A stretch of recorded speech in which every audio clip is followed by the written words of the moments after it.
Kapag nakatanggap ka ng email na ganito, and then nag-apila ka, at pag-open mo ulit ng Facebook account mo ay ganito na, most likely, game over ka na.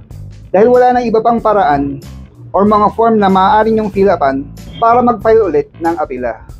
Huwag nyo na ding subukan na kumontak ng mga nagkiklaim na recovery expert na nagsasabing recover muna bago payment, scam lang yun. Instead, ganito lang ang dapat nyong gawin. Unang-una, gumawa muna ako ng bagong account at prines ko lang ang 3 dots na ito. Then select Meta Verified. And then, mapupunta ko muna sa waiting list. In my case, 1 week ako naggantay bago ako napag-fill up ng verification. And from regular na profile name, meron na ako ngayong verified blue badge sa tabi ng aking pangalan.